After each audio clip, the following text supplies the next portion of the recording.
Hello and welcome to PoliticOly. This is episode 19 on July 11th, 2020, and the revolution continues.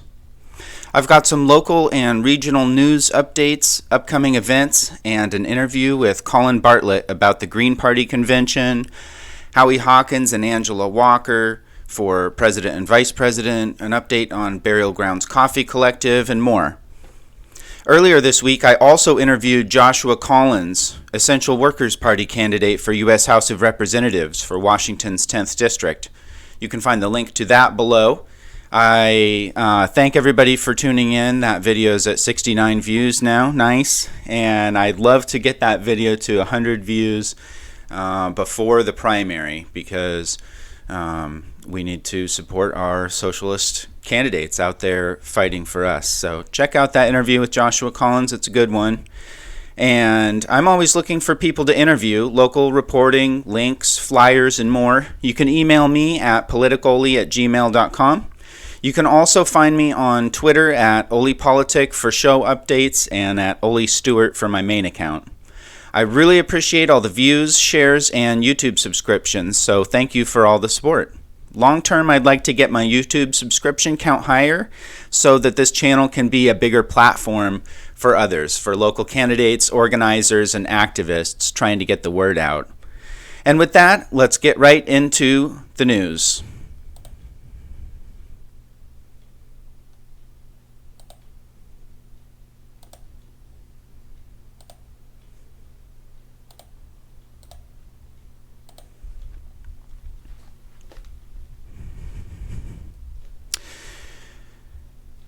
The Black Lives Matter uprising continues throughout our region. There have been events just about every day in Olympia, Tumwater, Lacey. Actually, hang on. Let me swap that for this. The Black Lives Matter uprising continues throughout our region. There have been events just about every day in Olympia, Tumwater, Lacey, the surrounding areas of Thurston County, and beyond, from Portland to Seattle. I really appreciate everyone participating in whatever way they can to this political revolution that is underway. We cannot ever accept the status quo of capitalism, racism, patriarchy, and police brutality. Especially given the context of the climate crisis, we've got to be successful in our effort to create a collaborative world, or the authoritarian fascists will have their way, and we cannot let that continue. The survival of humanity depends on it. This week, we've seen escalation from police in Portland and Seattle, where they've attacked journalists, assaulted people with LRAD or noise weapons, and the ruling class has fought back as hard as ever against any challenge to their authoritarian rule. The movement has had setbacks and some victories as well, so let's talk about a few of them.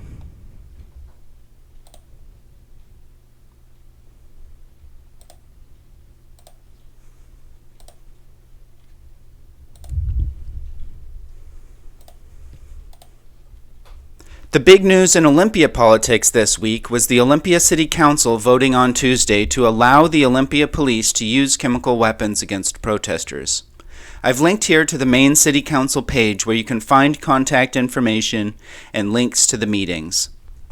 They had previously tried to stop the police from using these weapons temporarily, but this time the only councilor to vote against the police brutality was Renata Rollins. Thank you, Renata, for your continued engagement with the community and support for people over property. I've linked here to the Olympia City Council calendar page, and you can scroll through here and find meeting minutes and agendas and also video links as well to the meeting so that you can tune in and check that out. I'm just going to play a couple of quick minutes here, which is one of Renata's comments last night after they made that vote.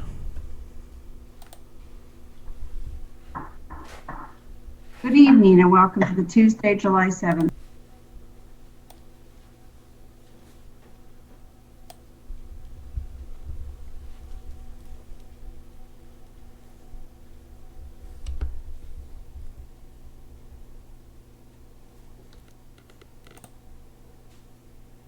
Thank you. I don't have any meetings to report on. I just wanted to circle back a bit to public comment because in the immediate aftermath, I'm still sitting with everything, and it's been a really heavy meeting to prepare for me, as I assume it has been for all of you, and just um, an exhausting, an exhausting while.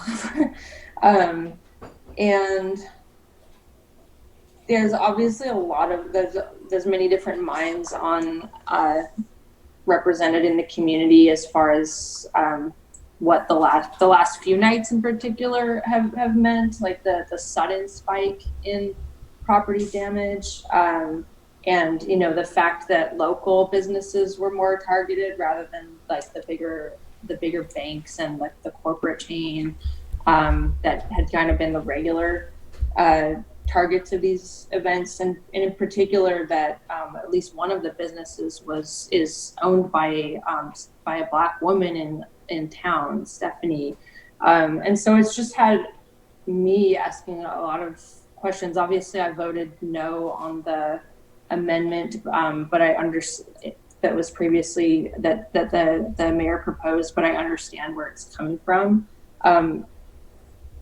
For me, all of this just continues to highlight how much we are in like liminal space, which is where we know what we've been doing hasn't been working, whether that's racist institutions, institutions that don't support public health, like in a pandemic, or even broader, how our institutions of all levels in private and government are prepared or not to protect us and adapt from climate change. So like we know these systems aren't working, but we don't really know what's next and how to move forward. And it's going to take us all engaging. Some of the questions I'm engaging with is, and this is particularly for the wine bars windows that were smashed, is what would justice look like in this situation? I don't know who did that, but I think whoever did owes Stephanie an apology, and I don't necessarily think that that punishing someone for doing that by having someone be sitting in a cage is proper or is in alignment. But I am curious within the conversation where we're looking at restorative or transformative justice models, what does justice look like in this situation when someone who's purporting to be supporting Black Lives Matter smashes the place where a woman or a Black woman earns her livelihood in this community? That's really troubling. And I don't mean to just focus on one person and one business, but I think there's, like I mentioned, there's a lot of different opinions about how people respond to injustice, but that seems like a really clear example where someone was probably ignorant of the impact they were going to have, and I think that's true more broadly.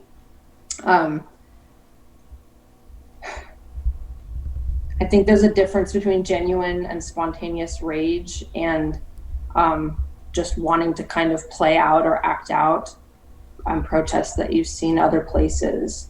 But ultimately, it's, as a few commenters mentioned in public comment, we don't have a lot to show yet in our organization of how we're responding to the Black Lives Matter movement demands. And a lot of them that locally is still being crystallized and clarified and articulated by different coalition groups, and I understand that, and we don't want to get ahead of that work either.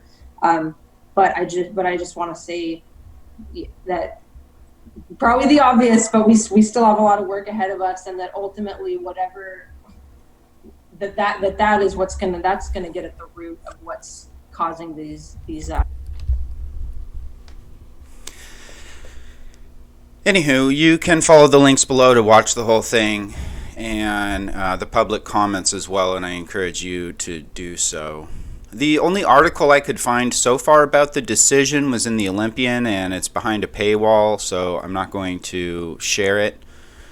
It's wrong that the city can decide to allow these chemical attacks on citizens without much media coverage or any real effort to warn the people of Olympia.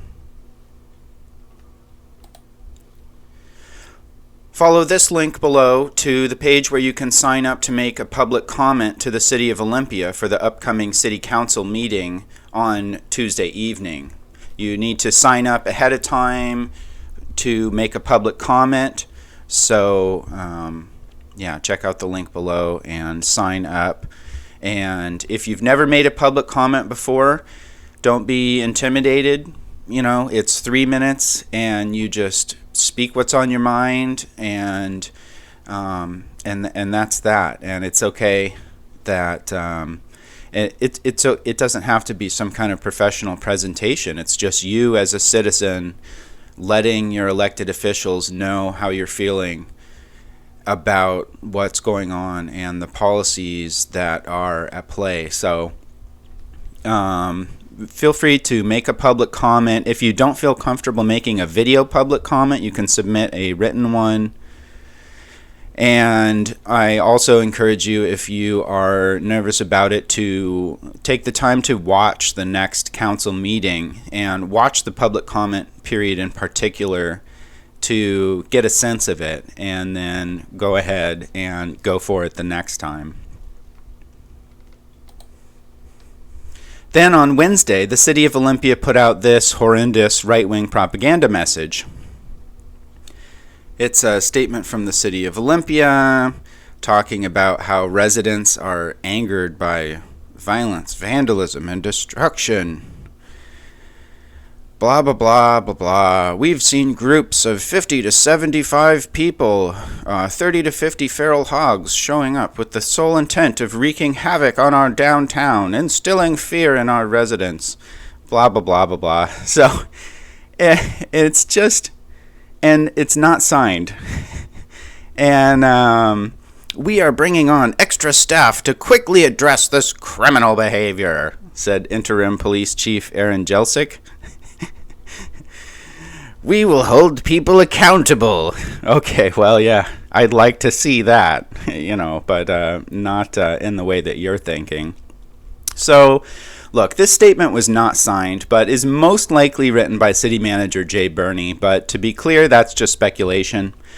The ruling class of Olympia has put their foot down and made their position clear.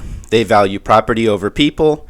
They are absolutely terrified of protesters, and they are constantly going to use propaganda to make the people appear more dangerous than they are, in order to justify their brutal attacks against people exercising their First Amendment rights.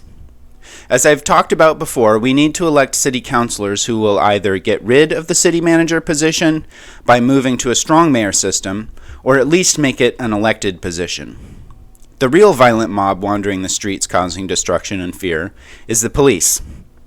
Just last night in Portland, the cops shot another protester in the head with a less lethal munition. I'm not going to show the video because it's horrifying. There's blood everywhere, and I haven't heard if they survived yet. But anybody framing the situation as lawful cops protecting the city from violent protesters is a fascist and should lose their job. Maybe that's why they knew better than to sign that bullshit propaganda letter. Speaking of violent mobs terrorizing people, American Wolf, led by Peter Diaz, also fits the description. He just got back from attending a Trump rally, so he should be considered a potential vector for COVID-19 as he goes around getting in protesters' faces without a mask and yelling at them regularly. They post about being peacekeepers, about defending businesses. They have shirts that say, "We support Black Lives Matter," but they show up with zip ties and bear mace people and threaten violence and shoot people with paintball guns and poke them with billy clubs. Just yesterday, someone posted that they were pushing people around with clubs and calling protesters savages, and they bear maced multiple protesters.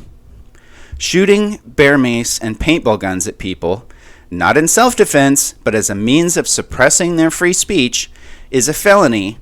But because we have an injustice system designed to oppress people, there likely won't be any repercussions for these right-wingers committing alleged felonies. However, reportedly some of the victims may be pressing charges. So, we'll see where that goes.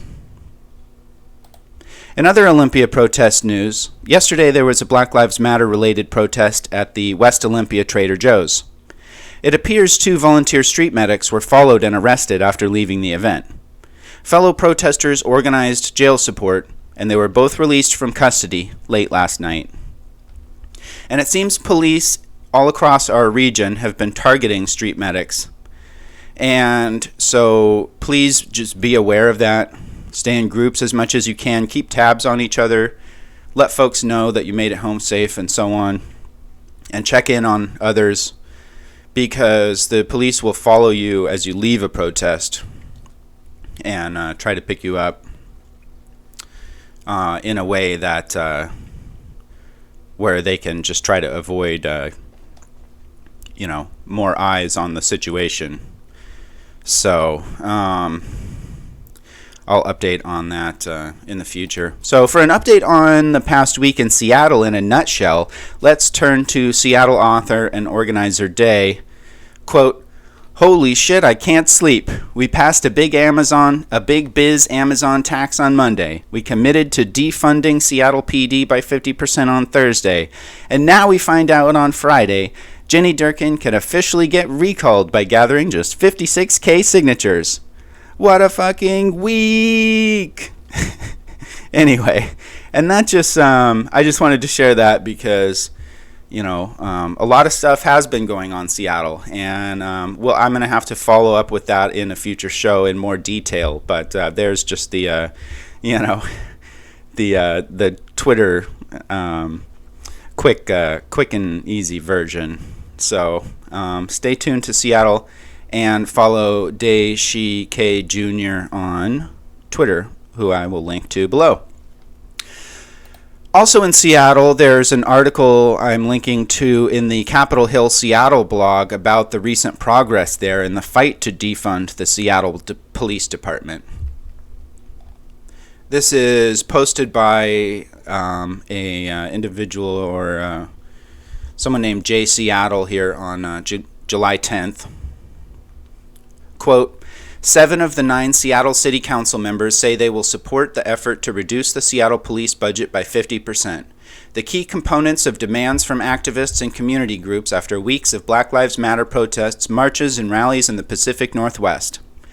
The important threshold would represent a veto-proof majority on any council action as representatives shape major changes to the city's budget in the face of predictions of a significant downturn in revenue due to the COVID-19 crisis. A rebalancing process planned to be finalized and voted on in the next 2 weeks. CHS reported on Wednesday's Council Budget Committee's session's deep dive into SPD spending and the strong support for #defundSPD voiced during public testimony. Massively reducing spending on policing has been at the center of demands during weeks of protests and demonstrations around Seattle in the wake of the killing of George Floyd by police in Minneapolis. We've seen a lot of unrest over the last 6 weeks, much of it built on generations of struggle for black liberation. Quote, activist and lawyer Nikita Oliver said in a media conference hosted Thursday by the 2 coalitions driving the #defundSPD effort and a spending plan for the diverted funds. Quote continues, "We are, though, at a very significant moment as this movement continues to grow and seeing the discussion of defund the police be more than a chant in the street." End quote. The Decriminalize Seattle Group and the King County Equity Now Coalition have unveiled a new 4-point plan that activists say best reallocate money currently spent on patrol officers for community needs, including major changes to see how Seattle's 911 system works and social initiatives, including housing. And I will finish quoting the piece there, and you can read the rest on your own. I encourage you to do so. And also take a look at this King County Equity Now Coalition. That's news to me, and I need to read up on who that is and their plans here. So, and you can do that as well, and we'll talk about that more in the future.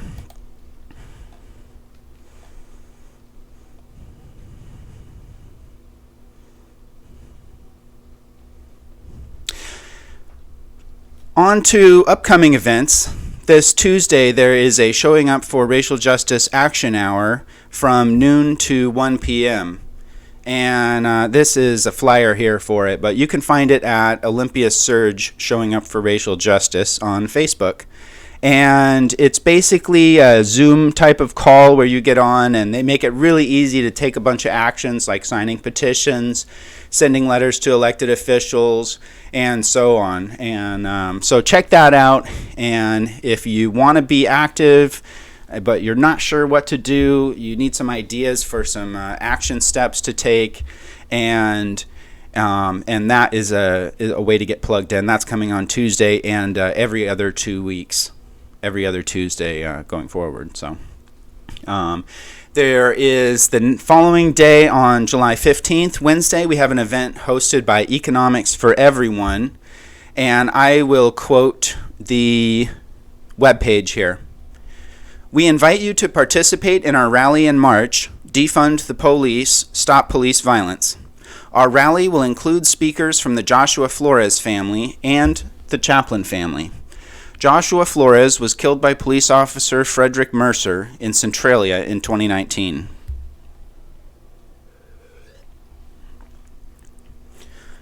Andre Thompson and his brother Bryson Chaplin, who were unarmed, were shot by Olympia police officer Ryan Donald in 2015. There will also be speakers from the Black Elephant Party and E4E, which Economics for Everyone, speaking on the history of police violence and police racism in Olympia and nationally, on the growing Black Lives Matter-led movement to defund the police and develop alternative budgets and alternatives to armed police, and building a movement against racial capitalism. Following the rally, there will be a spirited march beginning from Sylvester Park, and again, that's Wednesday, July 15th, 5:30 to 8 p.m. Link in the description. In other upcoming news events, the next court support date for the Justice for Yvonne McDonald case I had reported last week was going to be on Friday, July 10th, but it was moved. That court date was canceled, and so I just wanted to let you guys know, let you all know, rather, that that was moved to July 24th. So if you're interested in that, there's a link below, and you can get updated. I don't have any educational resource or podcast links ready to share with you all. If you have content you've created or something you've found that you think ought to be shared, comment below with a link or email me. Let's move right into today's interview with local community leader Colin Bartlett. Thanks to Colin for coming on the show. Everything talked about in the interview is linked in the description below, so you can check it out after the show. And you can find a link to Colin's Facebook page as well.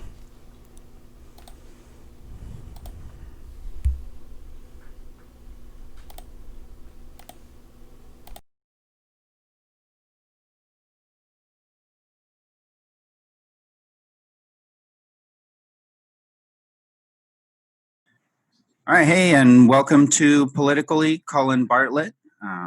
This is July 11th when we are recording this here in the evening, and the day of the Green Party National Convention.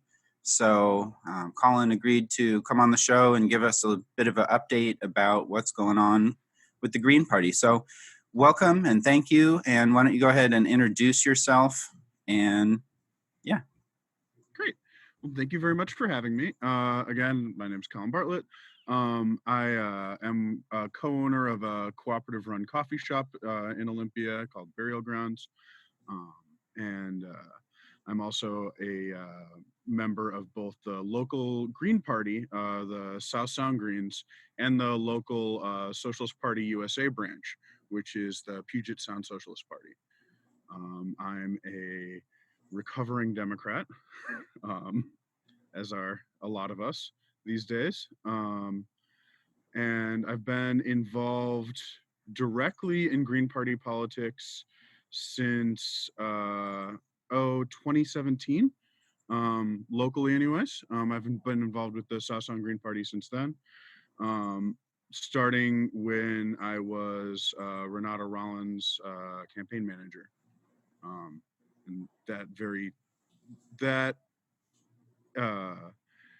bit of contact with the local political scene definitely drove me pretty far into the arms of the Green Party right from the get-go. And I've been going hard ever since. That's great. Yeah, do you want to give us a quick update on burial grounds, first of all? How is that going? That is recently collectivized, and then obviously the shutdown messed Oh my everything goodness. up right before you were trying to open your new location. Oh my goodness. So why Yeah, don't you just give us a quick update? How is that going? sure. So we became worker owned in January of this year, January 2020. At which point we had to move from our old location, which was right across from the beautiful Olympia Film Society, over to our new location, which is right across from Sylvester Park and kitty corner from Starbucks, which is always exciting. Um, we then spent 3 months building out the new location, and we had to do that all ourselves. So that was a big learning process. My particular job was working with all the various state agencies and learning the degree to which all of those agencies are really built for large for-profit companies that can hire contractors. So yeah, we had to spend a long learning process learning how to do that. Took us about 3 months to get open. We had a beautiful week and a half of actually being open, and then COVID hit. Um, so we've been surviving in part off of the loans that we had been able to get beforehand, largely because we are doing this community supported coffee project, in which people basically buy a box of coffee and tea and zines. I picked the zines myself. I'm very fond of that. It's a little burial grounds in a box that people get, and people have been wonderful about that. And that's really helped us keep the lights on. Even now that we're open, obviously the business that we get in the shop is vital, but we've still really depended on those community supported coffee boxes to make rent. And as this COVID situation intensifies in Washington, we're definitely, like all businesses, seriously considering like how long can we stay open, when do we have to close again for the safety of everybody. So it's an ongoing process. But I wouldn't be able to do it. None of us would be able to do it if we didn't have 8 other people who were equally invested in it. Being a cooperative's really saved us. Yeah, that's great. I love burial grounds. For anyone who hasn't been down there, you all should check it out. And I will link to their webpage so you can find more information about that. Thank you. So when I post this on Sunday. So moving on to the Green Party convention, do you want to tell us a little bit about just like what happened today in a nutshell? Sure thing. So today we voted on our platform for the upcoming year, which you can find on the Green Party website. It's basically a slight amendment from the ones that we've had previously, with a little bit more emphasis. The part that interested me the most was really getting into some more specifics about what our 10 key values that we have as a party mean when it comes to abolishing the police and defunding the police, which is very relevant right now, especially in Olympia. After we talked about that, we had speeches from the various recognized presidential candidates. People who are closely following Green Party politics for some perverse reason will know that there has been a lot of controversy about what is considered a recognized candidate within the Greens. It's a pretty democratic process. You just have to get 100 people from within the Green Party to sign on that you should run for president, and you have to gather $1,000 from, I might be wrong on the number of states, but I think it's about 15 states, so that you can show that basically you can run a nationwide effort, that you are someone who has the connections to be able to do that. We had 3 candidates who met those recommendations, or met those qualifications rather. We had Dario Hunter, we had Howie Hawkins, and we had David Rold. Of those people, Howie Hawkins and his running mate Angela Walker ended up getting the nomination. They ran a really aggressive. Surprise. I know, right? We're all shocked. It was actually, not only did they manage to swoop the Green Party nomination, a while back they also managed to swoop the Socialist Party USA nomination. They're trying to run a left unity ticket, and they're both. Angela Walker actually was a vice presidential candidate for the Socialist Party USA in the election previous. So she's very experienced. They both have. I mean, Howie Hawkins was one of the founding members of the Green Party. He was at the original 1984 convention, organizing it. So these are people who have a lot of experience, specifically experience with green leftism, of taking the socialist roots of the Green Party and emphasizing those, rather than the movement that we've seen in a lot of the Green Party, a lot of Green parties worldwide, especially in Europe, where they tend to sort of just become the Democrats with sunflower gear. We were lucky that, and I will say this, I don't want to be unfair to the other candidates. No one who made the presidential, met presidential requirements could be fairly called that. Dario Hunter ran a very principled eco-socialist campaign. Whatever David Rold is doing, it is not that.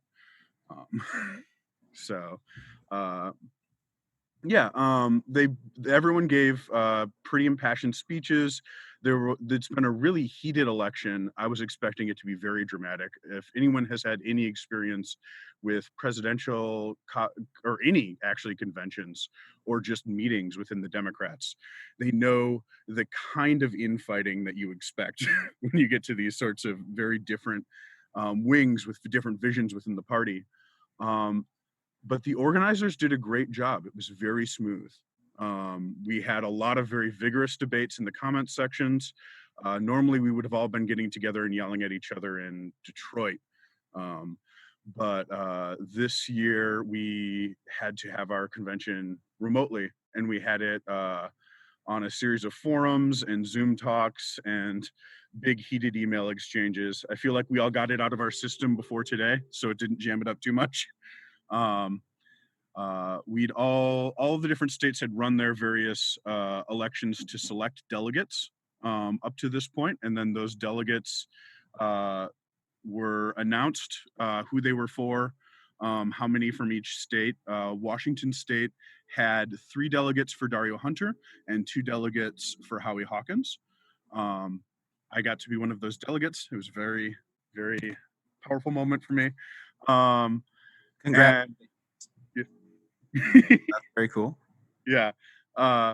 And when it was announced, Howie Hawkins had far and away the majority. I think it's pretty much a 60-30 split. So Awesome. Yeah. And let's see, did you attend any of the, or listen in on any of the talks or other meetings beside the presidential nomination piece of it? Yes. We had been discussing some of the aspects of the platform. There's been a bit of a debate as to whether we should abide by the Black Lives Matter call for defunding the police versus a more radical full call for abolition. Hawkins stated that abolition of the police and defunding of the police was not enough, that we needed to have a defunding of the military as well to go along with that, because right now the US military is by and large treated as if they're the cops of the world. And that's not fair to either members of the military or to the people that live under their boot. So we had a lot of conversation about that. I got to participate a bit in that.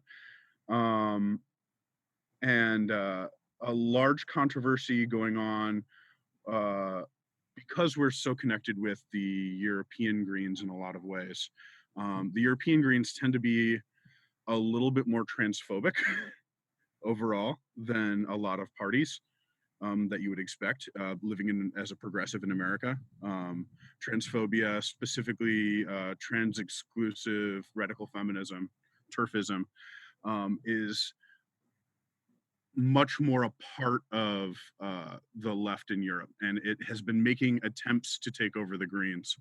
I'm also the secretary of the Lavender Caucus, which is the body that represents queers within the National Green Party. So I've been dealing a lot with that recently. The party was overwhelming in its support for trans rights and protecting specifically trans youth from these transphobic attacks. So we got to speak a bit about that. Yeah, that's great. Thank you for your work on that. Thank you. And I will link to the Lavender Greens page as well. Excellent. You had posted the other day something specifically about Angela Walker, right? And do you want to tell us a little bit more about what do you like about Angela Walker specifically, and what were you talking about with regard to 2024? Oh, yes. So Angela Walker, like me, is a Midwestern socialist from a proud line of Midwestern leftists, stretching back to Eugene Debs. She's from Milwaukee originally. She is right now a truck driver and an educator. She's been a union member and a labor activist for her entire life. She is a proud member of the Lavender Caucus. So I've had opportunity to work with her personally in that regard. She's a really remarkable human being. She has that vision, that way that you connect struggles to each other in order to strengthen them rather than divide people by their oppression. That Howie shares, and it's something that I really love about both of them. She, in her experience as the Socialist Party USA vice presidential candidate, I feel like she gained a lot of nationwide scope. Specifically working in colonized territories. The Socialist Party USA did especially well in Guam. And so as a colonized person herself, and as someone who has spent now a lot of time working in colonized communities, she gives a really interesting perspective on what the United States as a occupying regime looks like to people who live here under that. I've really appreciated that. Yeah, she's a wonderful speaker, and she's just cool. I really try to maintain. I try to be pretty cool-headed about politicians, because when it comes down to it, they are at best an approximation of my views written in someone else. So like I try not to treat them as solutions.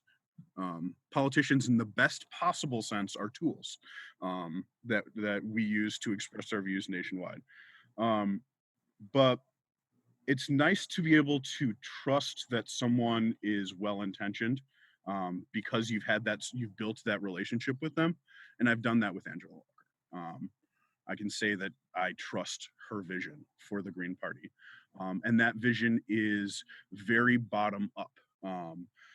Like Howie Hawkins, Angela Walker's experiences with labor organizing and with bringing oppressed communities and dispossessed communities together to work against power. She did that against Scott Walker in Wisconsin. She did that on behalf of ballot access in Florida, and she's doing that now. So that's my experience with her. I talked online about how excited I am to vote for her as the presidential nominee for a red-green coalition. So you got cut off right there, right after coalition. If you want to. Oh yeah, we talked. I talked a lot about the sort of red-green coalition, or I have been talking about it a lot. I mentioned it in that post. That's something that we've been working on within the party, bringing the younger, queerer, browner, more oppressed voices within our party to the forefront of it. And the party's been, quite frankly, it's a lot of older folks. That's true of almost any party. When you get to the organizational level, you end up with people who have the time to do that and the resources to do that, and those tend to be wealthier older people. And we've really been working on changing the face of the Green Party from well-intentioned NPR mom to youth and working people who are on the streets trying to make change. The Hawkins Hunter vision for that involves working on tenant organizing, working on Black Lives Matter, and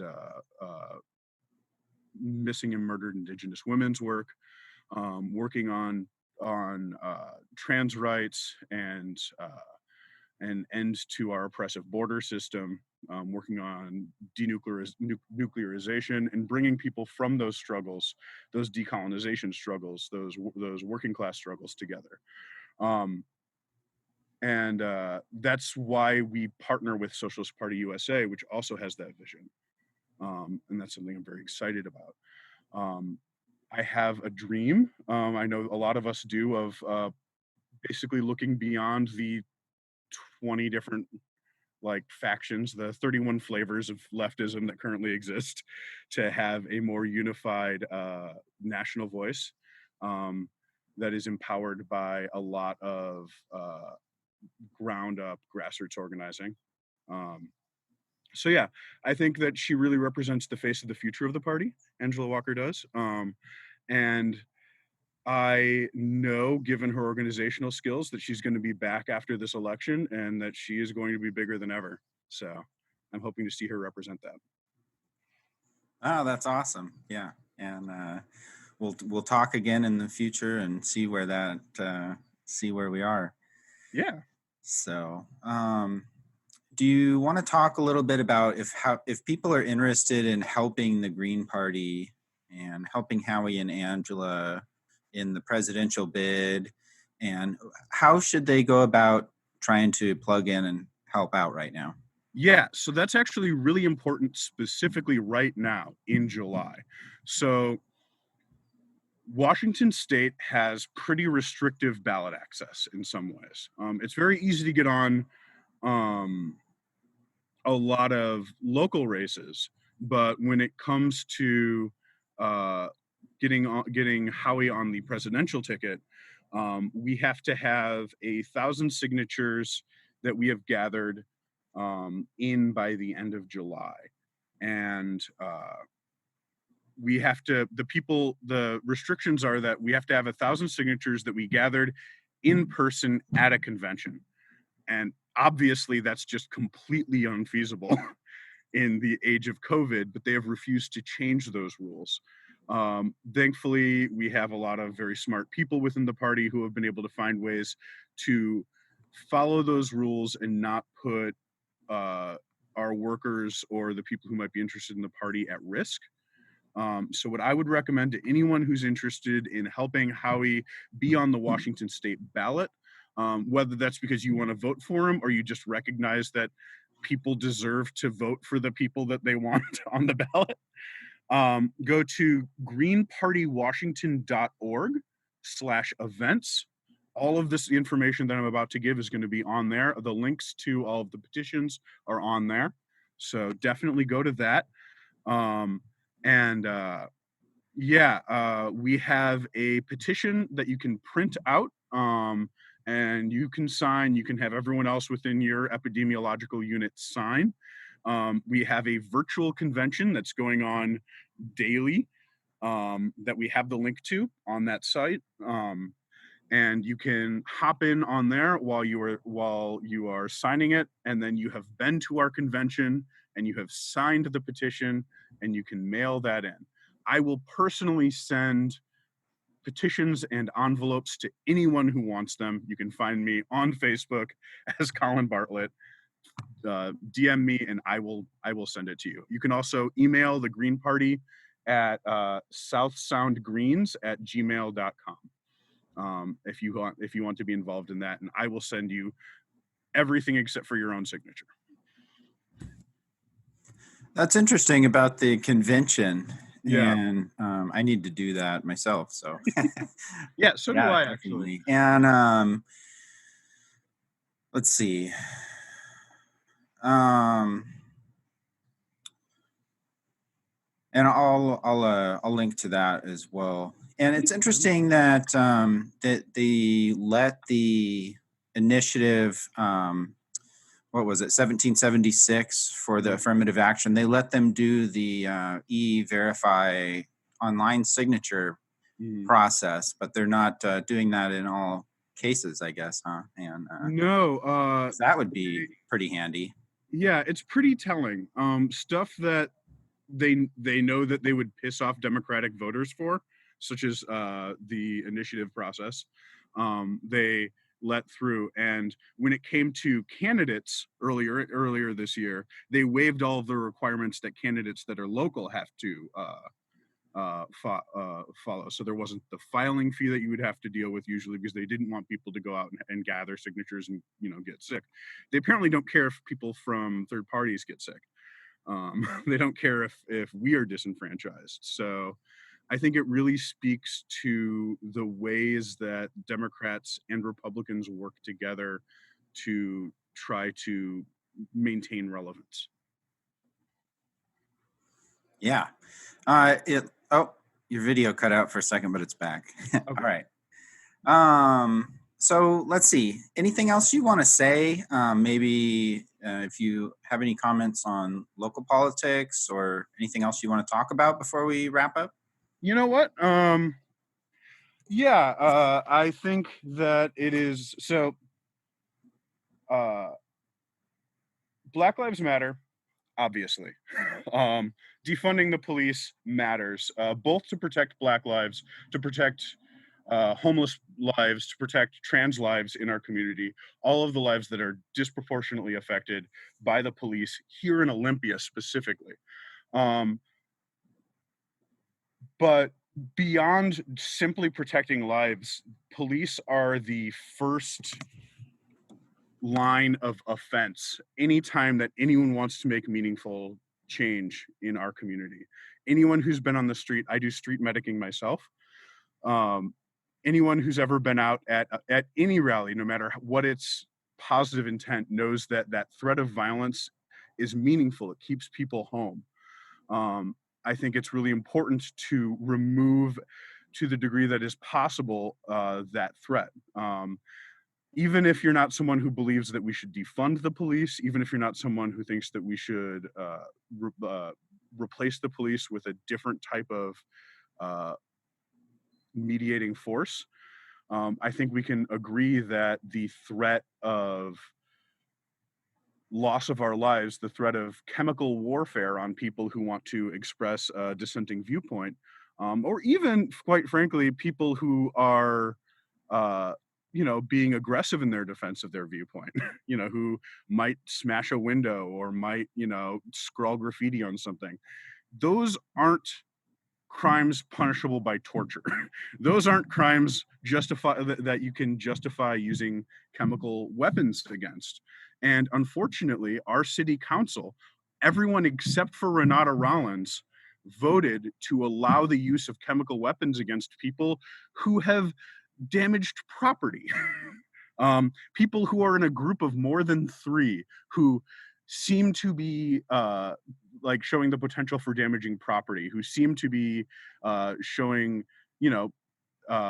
any kind of protester energy, are going to be are open to being attacked with chemical weapons by OPD. Um, and I'm not surprised that a lot of the people in there who signed off on that did. I'm very disappointed in Clark Gilman. I'm very disappointed in Lisa Parsley. Those are two people that I have a lot of respect for, that I've worked with in the past. I want them to explain themselves. And I do want to thank Renata for not assenting to that process. Yeah, absolutely. And I will have talked about this in a, more on my show by the time folks are watching this. And because, yeah, that was a sad vote a little bit, but not surprising. And you certainly haven't seen much of a movement to end the city manager system or any kind of big substantial change that people have been calling here for decades now. Yeah. And so, they're talking, tiny, they want to fight against the tiniest reforms, and we're not even talking about the big ones that we're really wanting. So there's definitely going to need to be some big movement and change in the city council and other local elections. So yeah, I think part of that, and this just to get back to the importance of third parties and the importance of local organizing. I think having candidates who are directly beholden to and in direct communication with their constituents is really important. I think that's very easy to not have if you are part of one of the two major parties. You can get a lot of support just because you have a D next to your name. You can get a lot of support because the Republican National Convention wants to send you money to protect businesses. You can get around the need for honesty and the need for being true to your constituents if you're a Democrat or if you're a Republican. If you have chosen to separate yourself from that duopoly, then you are much more vulnerable and you are much more dependent on people power. That's one reason why I really support third party entry, especially in local politics. But from now on, even that's not enough. Like, I want politicians who commit themselves, who obligate themselves to be meeting regularly with their constituency, that meet and have regular open feedback from the people whose lives they are affecting with their actions. I feel like a lot of what ends up happening with local politicians is that they get into office and then they're totally overwhelmed by the administrative status quo. They are told what is and isn't possible, and are removed from the people who told them what needs to become possible. And we lose them a lot of times. It's very hard to get the people back from that. Again, I have to give credit to Renata for having done the work after she kind of got lost in that process to reconnect with the community. And I think we've seen the fruits of a lot of that. I agree, and I've seen that as well. There have been many community events, not political events, but community events where Renata's been the only one there. And Clark used to be a little bit like that as well, but I think he just started distancing himself from protesters and whatnot. And I'm not sure how he's been. I haven't checked up on what Clark's been up to in quite a while, but yeah, definitely. I agree with your assessment there that Renata's been the one that has been accessible to folks in the community. And whenever there's been any kind of injustice or, struggle in the community, they've been there listening. So Yeah, I agree there with the shout out to Renata on that vote, and then also, like you said, on the work behind it. All right. Well, anything else you want to talk about before we wrap up here? No, I think that's pretty much what I had to say. Thank you Great. very much for providing me with this platform. Yeah, absolutely. Hopefully we will catch up again in the future. Thanks again for your work with the Greens and everything else, and for coming on the show. So have a good Solidarity. evening. Yeah, absolutely. Solidarity. Later. Later.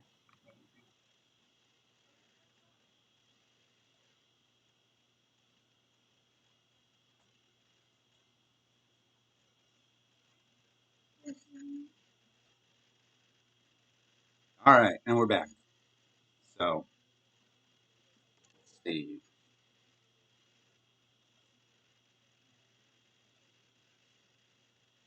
Just thanks again to Colin for all those updates.